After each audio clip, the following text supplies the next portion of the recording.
Assalamualaikum warahmatullahi wabarakatuh. Perkenalkan, saya Vera Safila Vineriati dengan NIM AB232079.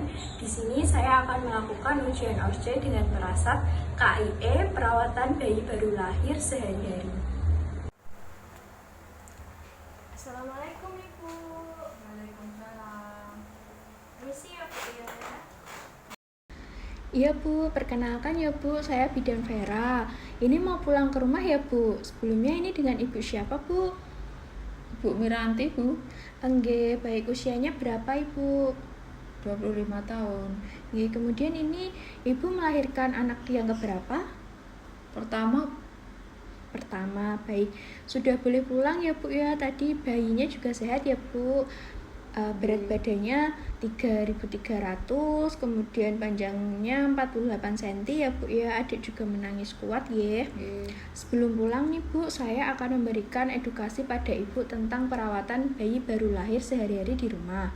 Sebelumnya Ibu pernah punya pengalaman atau sudah pernah belajar mengenai perawatan bayi baru lahir Bu? belum pernah. Baik, saya akan jelaskan ya Bu, mungkin sekitar butuh waktu 10-15 menit. Apakah Ibu bersedia? Nggih. Baik Bu, sebentar ya Bu, sebelumnya saya cuci tangan terlebih dahulu. Baik Bu, ini saya akan berikan edukasi tentang perawatan bayi baru lahir ya Bu ya. Tujuannya agar Ibu dapat merawat bayinya sendiri dan adik bayi juga sehat ya Bu di rumah nanti. Baik, yang pertama saya jelaskan mengenai pemberian ASI. ASI ini adalah makanan terbaik untuk bayi sejak lahir sampai usia 6 bulan ya Bu ya. Dan untuk menyusuinya, Ibu menyusui secara eksklusif, hanya diberikan ASI saja tanpa tambahan makanan atau cairan apapun. Itu yang dinamakan ASI eksklusif. Kemudian disarankan untuk memberikan ASI itu paling sedikit 8 kali sehari. Kemudian Ibu juga di rumah nanti sesering mungkin untuk menyusui bayinya ya Bu, untuk merangsang produksi ASI sehingga dapat mencukupi kebutuhan bayi. Kemudian Ibu nanti ASI ini yang pertama keluar yang disebut dengan kolostrum. Kolostrum ini nanti dimulai dari pertama kali keluar sampai 3 hari ke depan, itu namanya kolostrum ya Bu ya. Kolostrum sendiri ini mengandung zat bergizi dan mengandung zat untuk kekebalan tubuh bayi. Yang selanjutnya yaitu cara menjaga kebersihan dan kehangatan bayi. Ibu bisa dengan cara yang pertama itu kontak antara kulit ibu dan bayi seperti kemarin saat setelah melahirkan ya Bu ya. Kemudian selanjutnya pastikan bayi diletakkan dalam tempat yang hangat dan kering. Kemudian yang selanjutnya gunakan pakaian bayi yang lembut, hangat, kering dan bersih. Bila perlu bayi ditutup pakai topi ya Bu ya, seperti ini. Kemudian sarung tangan dan kaos kaki supaya bayinya selalu dalam keadaan hangat. Kemudian ganti popok dan selimut sesuai dengan keperluan. Raba telapak kaki bayi bila teraba dingin bisa dilakukan kontak kulit ke kulit atau ditambahkan selimut ya Bu. Jaga ruangan tetap hangat supaya kondisi adik juga tetap hangat. Yang selanjutnya yaitu saya akan jelaskan mengenai tentang posisi tidur bayi. Yang pertama itu bayi dianjurkan untuk tidur bersama ibu ya Bu, di tempat tidur yang sama untuk memudahkan menyusui bayi sesuai keinginan bayi.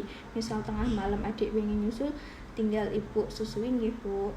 Yang selanjutnya yaitu bayi tidur bersama ibu di bawah kelambu, terutama untuk daerah yang malaria. Selanjutnya posisi tidur bayi yang dianjurkan yaitu terlentang atau miring. Tidak dianjurkan untuk tidur tengkurap, terlebih tanpa pengawasan terus menerus, apalagi yang masih ada tali pusarnya ya Bu, nggak boleh tidur tengkurap. Kemudian yang selanjutnya saya akan menjelaskan mengenai perawatan tali pusat pada ibu dan keluarga. Yang pertama itu kita harus selalu mencuci tangan sebelum dan sesudah melakukan perawatan tali pusat ya Bu, supaya adik itu tetap terjaga dari virus atau kuman. Terus yang kedua, jangan membungkus puntung tali pusat atau biarkan puntung tali pusat itu terbuka. Jangan diolesi cairan atau bahan apapun ke puntung tali pusat. Yang selanjutnya, lipat popok di bawah puntung tali pusat. Luka tali pusat harus dijaga agar tetap kering dan bersih sampai sisa tali pusat mengering dan lepas sendiri. Jangan dipaksa atau digunting ya Bu, biar lepas sendiri nanti. Jika putung tali pusat kotor, ibu bisa membersihkan dengan hati-hati pakai air hangat, terus dicelupin kapas dan sabun, dan segera keringkan secara seksama dengan menggunakan kain bersih. Baik. Kemudian ada juga ini perhatian buat ibu, tanda-tanda infeksi tali pusat itu ya Bu ya. Yang pertama itu tampak kemerahan pada kulit sekitar tali pusat. Kemudian keluar nanahnya berbau. Jika terdapat tanda infeksi tadi, ibu segera harus bawa bayinya ke fasilitas kesehatan terdekat. Kemudian ibu udah pernah pakai termometer? Belum. Baik. Ini nanti saya jelaskan juga ya Bu, cara untuk mengukur suhu tubuh bayi.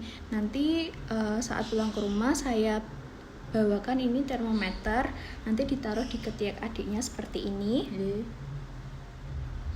Baik, suhunya normal ya Bu ya, 37. Kemudian yang selanjutnya yaitu tanda bahaya yang harus diwaspadai ya Bu ya, ini penting sekali. Yang pertama itu bayi tidak mau minum susu atau muntah. Kemudian bayi kejang, bergerak apabila cuma dirangsang, kalau nggak dirangsang nggak bergerak. Kemudian nafas bayi cepat, lebih dari 60 kali per menit, atau nafas bayi lambat kurang dari 30 kali per menit. Kemudian terdapat tarikan dinding dada yang ke dalam yang sangat kuat. Terus bayinya merintih. Terus bayi demam, apabila demam lebih dari suhu 38 derajat itu dikatakan demam. Kemudian jika kurang dari 36 derajat itu juga tidak bagus ya Bu, teraba dingin. Kemudian banyak nanah yang banyak di mata.